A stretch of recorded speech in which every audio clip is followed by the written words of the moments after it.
bomba de tiempo con la mecha ya encendida en el sector eléctrico, sí o no? ¿Hay riesgo de apagones en Chile? ¿Se dispararán los precios de la energía? La verdad es que no llueve. Y hoy día todos están hambrientos de gas natural, guerra en Ucrania con Rusia, y la verdad es que en estos instantes el punto de interrogación es gigantesco en nuestro país. Estamos con Claudio Sebach, es ingeniero civil eléctrico, máster en ingeniería en Stanford, presidente ejecutivo de la Asociación Nacional de Generadoras Eléctricas de Chile. Gracias por estar con nosotros. Muchas gracias por la invitación de poder conversar un poco sobre esto. El año pasado, en 3 oportunidades entre el 14 de julio y el 14 de agosto, hubo 3 momentos en que se estuvo a punto del apagón. Es increíble, el apagón en Chile, porque simplemente no había suficiente capacidad de generar energía. Subieron los precios el año pasado un montón, subieron un 101% en algún momento en comparación al año anterior. Y esto me imagino que va a llegar en algún momento a los clientes residenciales. ¿Cómo está la situación ahora? Estamos hablando del año pasado. Ahora, en estos instantes, si uno tuviera que hacer la radiografía del sistema eléctrico chileno. A ver, bueno, tal vez sería bueno partir explicando al respecto de eso lo que tú presentabas como escenario el año pasado, el por qué estábamos ahí y por qué no ocurrió finalmente en ese momento un racionamiento. Es que estamos viviendo efectos ya muy fuertes en Chile del cambio climático. Tal como nosotros, por un lado, estamos avanzando radicalmente en el sector eléctrico en transitar hacia una economía, ¿no es cierto?, carbono neutral, que es lo que aspiramos y que estamos yendo a renovables. Por otro lado, y nos está pillando la máquina en uno de los 2 grandes efectos que en Chile va a tener el cambio climático, que es la escasez hídrica. El año pasado tuvimos el año más seco, hasta agosto al menos, que si uno tomara todas las semanas más secas de todos los años de la historia, más seco que eso. Entonces, eso se reflejó en una escasez hídrica brutal y la razón por la que finalmente no tuvimos los ciertos apagones es porque nuestro sistema eléctrico tiene una diversidad de fuentes renovables como el agua, el viento, el sol, pero también una serie de fuentes termoeléctricas que finalmente hacen que el sistema sea suficientemente robusto. Pero, y a propósito tu mención de los precios, eso se refleja de manera de los precios instantáneos dentro del sistema. O sea, cómo un generador le vende al otro un precio en un determinado momento y llegamos a ocupar las fuentes más caras que tenemos para generar, que son las unidades de punta, las unidades diésel, para salvar esas horas de la tarde cuando ya se fue el sol en eso. Entonces, no llegamos a ese punto, los precios dentro del sistema llegaron a eso, pero para tranquilidad de la gente, esos precios instantáneos están desvinculados de manera a la tarifa regulada que llega a la casa. O sea, esas son otro tipo de contratos, son de largo plazo, tienen que ver otro. Y respecto a la pregunta cómo estamos ahora, hoy. En ese momento se echaron a andar todas las centrales sí. a diésel que tenían combustible, por lo demás, porque tienen que tener el combustible disponible. Así es. Bueno, efectivamente tuvimos una suerte de anticipo de lo que eventualmente podría nuevamente estar este año ocurriendo y por eso mismo nosotros venimos desde esa misma época planteando la importancia de tomar este asunto, de trabajarlo, porque esto es un problema sistémico, ¿no es cierto? Hay una autoridad coordinadora del sistema, el Coordinador Eléctrico Nacional, que tiene la responsabilidad de asignar quién opera en qué momento, tiene la autoridad reguladora que tiene que decir cuándo hay que decretar racionamiento para tomar medidas especiales. Entonces, la importancia de liderar la industria y de cómo manera esto se puede asegurar de que lo más importante, no se corte la luz para la población general. Entonces, ¿cómo estamos para este año? Bueno, vemos que se suman, y tú lo dijiste al inicio, no solamente está el tema del agua, está el tema que además la pandemia ha tenido un efecto global de disrupción inicial de todos los costos del sistema de los energéticos.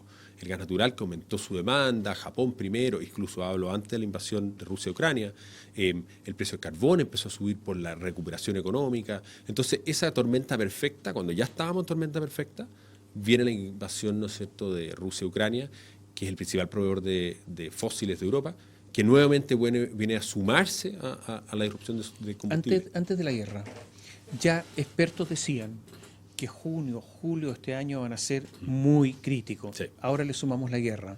¿Más críticos todavía? Bueno, esto tiene una expresión llamémoslo, en que al final, como decía, el sistema eléctrico hoy día tiene diversos recursos.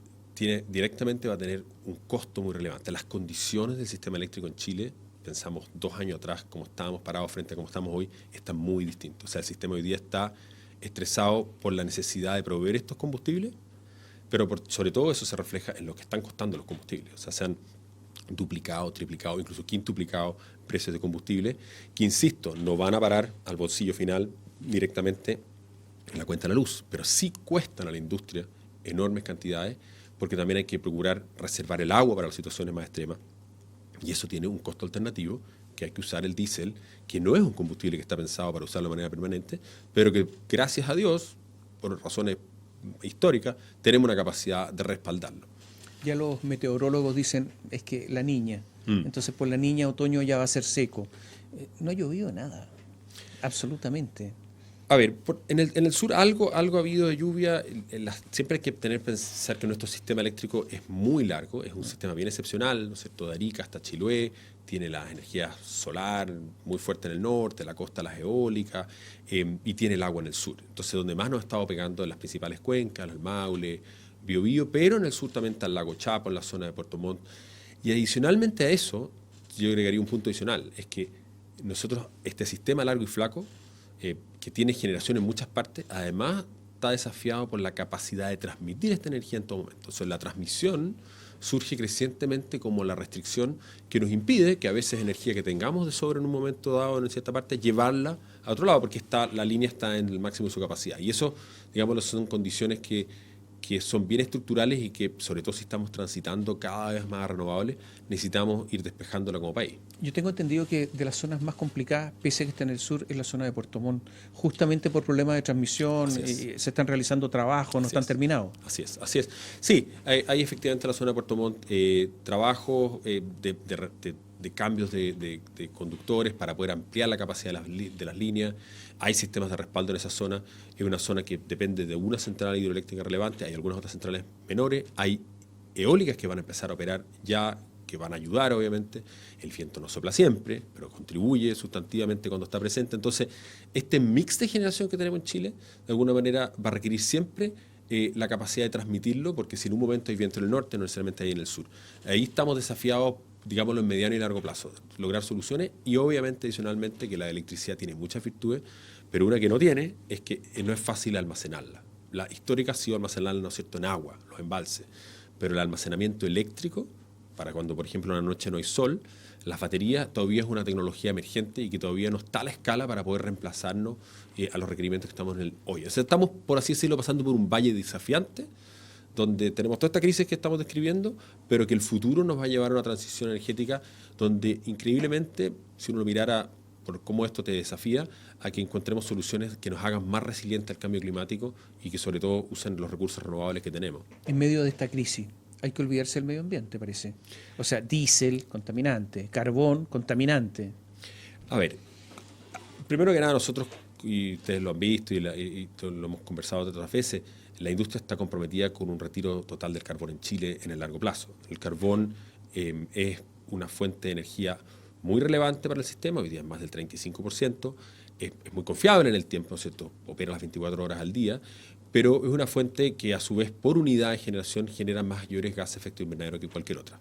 Entonces, hoy día tenemos tecnologías más baratas y más competitivas que están entrando a operar. Estamos construyendo centrales renovables a tasas como nunca antes se vieron. Pero en el intertanto, como nos está pillando esta adaptación al cambio climático, el carbón sigue jugando un rol esencial en el suministro en el corto plazo. No está en ningún momento en discusión que vamos a ir retirando el carbón, pero efectivamente el carbón sostiene hoy día el sistema eléctrico en muchas partes. ¿Y qué está pasando con las centrales a diésel? Porque hay que tener diésel. Sí. ¿Hay diésel? Bueno, las centrales a diésel, a diferencia del carbón o el gas, que están diseñadas para operar de manera más continua y permanente, son diseñadas típicamente en nuestro sistema para los horarios de punta. Ya el año pasado, cuando partiste comentando estas historias, efectivamente el diésel operó a niveles de muy altos, por sobre lo que están típicamente diseñados, pero lograron pasar y efectivamente la demanda diésel proyectada para este año, nuevamente, si se configuran todos los escenarios terribles que tienen que coincidir, evidentemente el diésel va a estar nuevamente tremendamente desafiado. ¿Hay diésel? Bueno, ahí hay empresas distribuidoras que son las que suministran. El volumen de diésel finalmente se transforma en un desafío logístico. Ahí se transforma en un problema, a diferencia del gas natural que tiene, ¿no es cierto?, cañerías, o el carbón que tiene cancha, el diésel se transforma en un problema de camiones. Y obviamente eso va a ser súper desafiante. Las proyecciones, el volumen de diésel hay. La pregunta es nuevamente cómo la electricidad transportarlo, es cómo transportamos ese diésel, dónde están los camiones. Y ahí vuelvo sobre un punto que planteaba. Es que eso requiere, y la historia lo mostró el 2008-2009, niveles de coordinación que escapan de la industria eléctrica, de la logística, de los permisos, de la SEC, la autorización. Entonces, eso es algo que nos tiene, y por eso nos venimos tanto tiempo diciendo la importancia que tiene esto de prepararnos adecuadamente con una batería de medidas ante escenarios de riesgo que no habíamos visto Pero, mucho tiempo. Claudio, ¿hay capacidad de almacenamiento de diésel Sí, suficiente? no, ¿Para cuánto dura esto? La capacidad de almacenamiento está, si insisto, la mayor capacidad es la capacidad logística, de transportarlo al ritmo que se ¿Quién requiere. almacena, las empresas o las distribuidoras de diésel? No, el gran almacenamiento de diésel ocurre a nivel de las empresas Pero distribuidoras de diésel. yo lo que sé es que tienen poca capacidad de almacenamiento para todas las necesidades del país, sino solamente la energía Y por eléctrica. eso mismo que la solución no pasa exclusivamente por el diésel. Tenemos que buscar, es una batería y una de las soluciones adicionales es tener conciencia que efectivamente hay que mirar también el lado del consumo. Entonces, ¿qué grado de consumo eventualmente, insisto que esto es zonal, esto no es todo el país, podemos reducir en su momento? Y la reserva hídrica, o sea, hacer desde hoy ya el coordinador, que esta institución independiente, ¿no es cierto?, ha dicho, un tema que provee energía suficiente es el carbón, otro es guardar agua anticipatoriamente por sobre lo lógico sería guardarlo, y lo tercero obviamente asegurarnos cadenas de logística diésel. Pero yo insisto que lo importante y un poco lo que tú planteas es que esto también se va a reflejar en precios que de alguna manera van a hacer que el sistema opera mucho más caro, y eso obviamente es uno de los Además que factores. el precio es de acuerdo a la central más cara que está en el sistema. Ese es lo que se conoce como el costo marginal, Así es. que es el precio que refleja la escasez. No implica para ese momento un costo muy grande para las empresas que operan en el mercado mayorista. No llega necesariamente al cliente final regulado, pero sí claramente lo que sale de ahí es que, vuelvo a decir, las condiciones del sistema eléctrico que está viviendo hoy día son tremendamente distintas a las que vivíamos hace 2-3 años atrás. Oye, escuché críticas muy duras terminando el año pasado respecto al gobierno anterior. Había que crearse, dijo, un comité de emergencia. Se necesita que la autoridad política mire la película completa, que junte las puntas de las distribuidoras, la logística de los puertos y permita eficientar y asegurar que no haya disrupción en la cadena. Sí. Es una crítica durísima, es una crítica técnica, pero durísima a la autoridad del gobierno de Sebastián Piñera. Nosotros tuvimos efectivamente en ese punto discrepancias con el ministro Llobet. Nosotros planteamos que la historia pasada, cuando fue 2008, 2009, 2007, la crisis del gas argentino, nos cortaron el gas, hubo una participación, un liderazgo muy activo por parte de la autoridad, involucraron a ENAP en ese momento fuertemente, y aquí había una apreciación distinta. Y nosotros sostuvimos eso, lo que tú planteas ahí, como que la experiencia pasada mostraba que eso era relevante. Estamos convencidos que las nuevas autoridades van a ir más en la línea, porque de hecho el ministro Huepe participó en su época en la CNE, esa época, probablemente en tomar un rol en esto más activo, pero eso en su momento fue... ¿Lo hizo mal el gobierno de Sebastián Piñera en esto? En este punto, yo creo que estaban un poco ya de salida y efectivamente estaban en una agenda. No se gobierna hasta el último día, dice. Claro, por eso pregunto, ¿lo hizo mal? Bueno, efectivamente no convocaron a una mesa de trabajo que nosotros consideramos, más que una mesa de trabajo, en tomar esta acción de liderazgo de efectivamente trabajar eventualmente con las distribuidoras. Yo creo que ahí faltó efectivamente un punto importante. Dejaron al final un decreto que genera un cierto mecanismo, pero claramente no es un mecanismo que hubiese sido suficiente para esto. Hay que generar incentivos para atraer más energía, y energía significa traer incentivos para traer más gas natural, o proveer más energía firme, o ahora está empezando a ocurrir lo del agua, pero efectivamente no creo que ya sabían que esto era un problema que iba a ocurrir en el gobierno siguiente, y el diésel probablemente no iba a ser la solución y suficiente. les dio lo mismo. Que no puedo hacer juicio sobre preguntarle a las autoridades. No, en la práctica. Bueno, el hecho que tuvimos ahí una diferencia de opinión relevante. Vamos a hacer un pequeño alto. Voy a dejar una pregunta planteada. Si eso ocurría el año pasado, han pasado meses, no ha llovido prácticamente, un poco en el sur, pero no ha llovido. Subió el precio del petróleo, una enormidad. Está subiendo el precio del gas un montón, porque es un commodity y por lo tanto sube un montón. ¿Qué tan más mal estamos en estos momentos respecto de ese momento en que había que coordinar esto? Volvemos en un instante.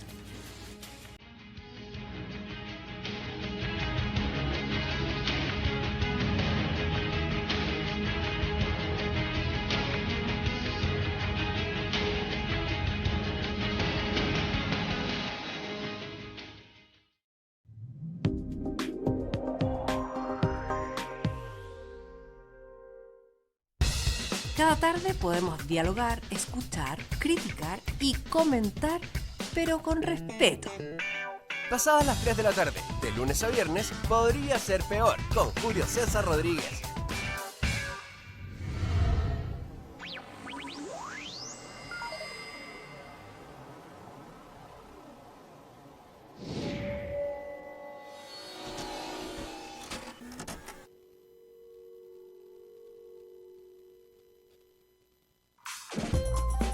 Sintonizar con televisión digital en el 26.1 de libre recepción.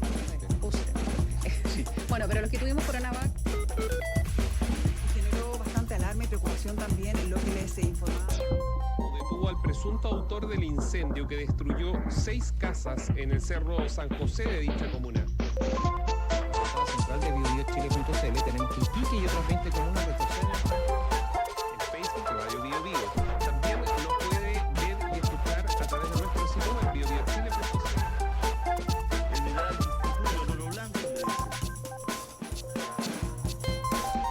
Bio Bio TV. De lunes a viernes, pasadas las 10, continúa tu mañana con el Expreso Bio Bio. Lo que está pasando y los temas más relevantes los conocemos y escuchamos al instante. Acompáñate y viaja junto a nosotros. Expreso Bio Bio.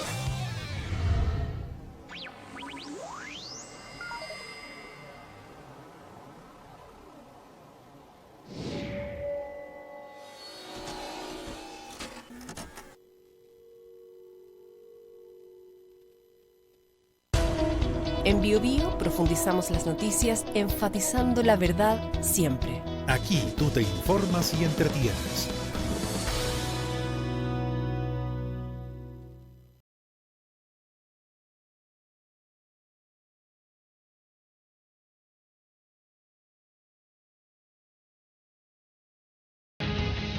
La pregunta a Claudio Sebas quedó planteada.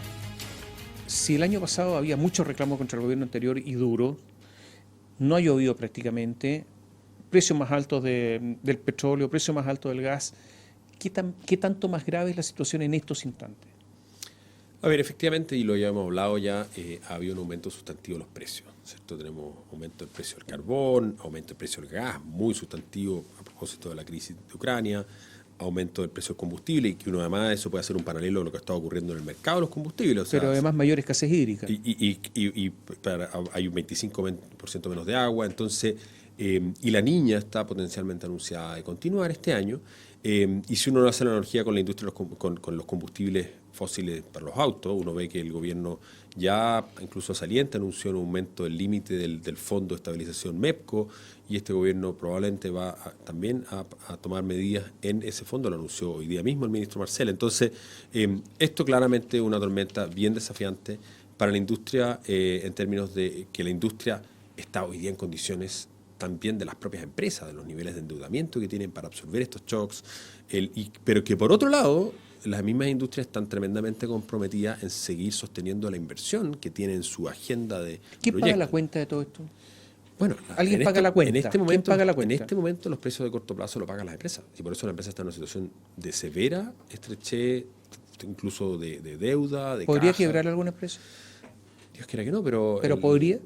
Bueno, siempre en los mercados competitivos, cuando hay situaciones de precios y desencajes, pueden haber situaciones para algunas, pero no conozco los detalles financieros de cada uno, porque eso tiene más que ver con sus propios flujos de caja. Está bien, pero sí, el descalce puede ser pero enorme. sí, efectivamente, el descalce puede ser enorme, y como tú bien lo dices, o sea, la situación de hace 2 años atrás, cómo estaban paradas las empresas financieramente con la de hoy, es muy distinto. O sea, hoy día la industria nos está en un pie, y también las condiciones de financiamiento externa, la mirada sobre cómo se llama, los requerimientos que tenemos de inversión hacia adelante. Entonces la situación es compleja.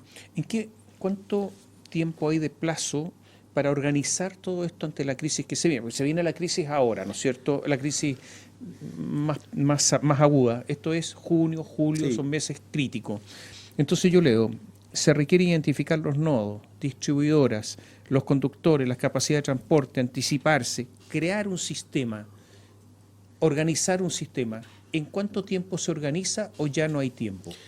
A ver, yo creo que efectivamente una de las gracias que ha tenido que nosotros nos hemos anticipado y buscar ir proponiendo soluciones es que las nuevas autoridades han sido muy receptivas en las reuniones que hemos tenido, incluso mucho antes que llegaran al gobierno, en ver, bueno, qué hay que hacer y cómo hay que hacerlo. Y en segundo lugar, al menos lo que han anticipado es que efectivamente tomarían un liderazgo más activo en esto. Entonces, las medidas ya están bastante sobre la mesa, las decisiones que hay que tomar.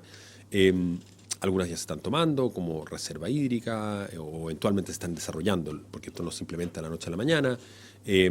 La logística del diésel, ahí se puede organizar, en su época se organizó bastante rápido. La capacidad de generación está, o sea, los motores de diésel están. Hay un problema más bien de suministro. Entonces, yo diría que buena parte de esto ya está trabajado y puesto sobre la mesa. El año pasado hubo una comunicación de una empresa que se llama Inkia Energy. ¿Y qué dijo Inkia Energy al regulador? Dijo, mira, nosotros no estamos en condiciones de garantizar la continuidad del servicio de las centrales a diésel en caso de ser necesitadas porque no tenemos combustible. ¿Y qué le respondió la autoridad? El reglamento los obliga a tener combustible, ustedes tienen que tenerlo y por lo tanto, y además les dijo, adicionalmente del caso señalar que su representante ha recaudado ingresos por potencia de suficiencia, los que se han concebido para que sus centrales estén permanentemente disponibles para operar conforme a las instrucciones de coordinación que les sean dadas. Por lo tanto, hay responsabilidad de las empresas de funcionar, según la autoridad. Claro, yo creo que ahí la autoridad, y ahí tenemos una discrepancia nuevamente con lo que se estaba planteando, porque confunde a una unidad que está diseñada para servir las horas de punta, o sea, ofrecer esa hora de la tarde cuando se va el sol, que hay un requerimiento muy fuerte del sistema, con lo que el sistema está requiriendo, que es energía, de 24 horas al día, por la falta de agua que es permanente. Entonces, eso es una discrepancia que tuvimos y creo que... ¿Y las nuevas autoridades están en esta posición o en otra? No hemos tenido comunicación sobre ese punto muy particular. Es que es muy importante. Claro, o sea, efectivamente yo creo que lo que sí yo he visto es lo que repito que ocurrió en la experiencia 2007-2008, o sea, que el liderazgo del Estado y la capacidad que tiene para coordinar las puntas, la logística, las distribuidoras, que es algo que las propias empresas no pueden hacer porque escapa de su ámbito. Hemos visto receptividad en esa línea, así que esperamos que esa sea la línea, porque al final acá no es un problema de quién y cómo es el culpable, sino que conjuntamente enfrentados a escenarios externos que nos desafían, como el Coordinador Eléctrico Nacional, que es la autoridad, ¿no es cierto?, independiente que coordina el sistema, la autoridad reguladora que puede tener instrumentos regulatorios, y la industria que ha estado tremendamente disponible en condiciones desafiantes por los precios que estamos viendo, a decir, oye, hagamos esto, y también la industria de transmisión que puede hacer ciertas cosas y que lo ha estado haciendo, retrasar ciertas líneas, trabajar en ciertas partes que pudieran desbloquear ciertos puntos. Entonces, creo que lo más importante es justamente esta capacidad de coordinación y tener la imagen completa para poder a que ocurriendo todos los escenarios adversos que estamos describiendo no ocurra nada más grave. Y finalmente también siempre está todavía la demanda. O sea, en peor de los casos, siempre también existe la opción de que algunos grandes consumos desplacen sus horas de consumo para que asegurar lo que es siempre más importante, la población le llegue la luz. O sea, decreto de racionamiento eléctrico. Bueno, estamos en un decreto de racionamiento. Por eso, estamos, aplicarlo. Claro, estamos desde septiembre del año pasado, estamos en uno nuevo y existen facultades extraordinarias, pero claro, todavía esa... Y lo importante, yo creo que dado la diversidad de actores que hay hoy en día, una cosa muy importante es hacer este tipo de conversaciones, o sea, tener conciencia también la población, la importancia del ahorro, del consumo, de que la situación de estrechez es relevante, de que tal como en el agua, digo porque ha estado en boga, ¿no es cierto?, estos días, la desafío que vemos en materia de suministro de agua, también estamos desafiados por las mismas razones de agua, sumadas a todas las otras que conversamos, también a un tema de suministro, porque al final del día pasa con la electricidad, que es curiosa, porque si uno mira la electricidad en el contexto general, no es la principal energía que consumimos, la benzina. La sociedad consume mucho más bencinas que electricidad. La electricidad es como el 20%, el diésel es como el 30% y la benzina otro 15%, o sea, mucho más combustible. Pero la electricidad es omnipresente. Esta misma conversación, las comunicaciones, los hospitales, entonces tiene un factor decisivo y la sociedad requiere la electricidad para toda la vida moderna, cotidiana. Entonces, yo entiendo que en el norte hay energía de sobra. El problema es trasladarla a la zona central. Así es. Y esa línea estaría disponible, entiendo que es una línea de corriente continua, al 2028 recién, ¿no? Bueno, efectivamente, es que ahí nuevamente volvemos sobre la electricidad es en todas luces el energético del siglo XXI en muchos ámbitos. Y nosotros tenemos la suerte, como país, de estar bendecidos por el sol en Atacama, que tiene órdenes de magnitud más de lo que Chile es capaz de consumir. Viento en Magallanes, viento en las costas, la propia cordillera de los Andes que nos ha proveído de agua, tenemos ahora una escasez de agua. Entonces, el problema está en traerlo, y traerlo de lejos, en las líneas de transmisión, y efectivamente la línea Quimanlo-Aguirre, que es la línea más grande que se está iniciando en Chile en construcción, estaría probablemente en algún momento a final de la década y permitiría traer la luz eléctrica a gran volumen desde Antofagasta a Santiago en corriente continua, que es un tecnicismo que quiere decir que de polo a polo lo trae directamente, por así decirlo. Con menos pérdida, pero no puede inyectar entre medio. Mucho menos pérdida. Entonces, el futuro renovable que Chile está transitando y que de alguna manera estamos, uno podría decir, hacia el futuro bendecidos, que no tenemos fuentes fósiles propias.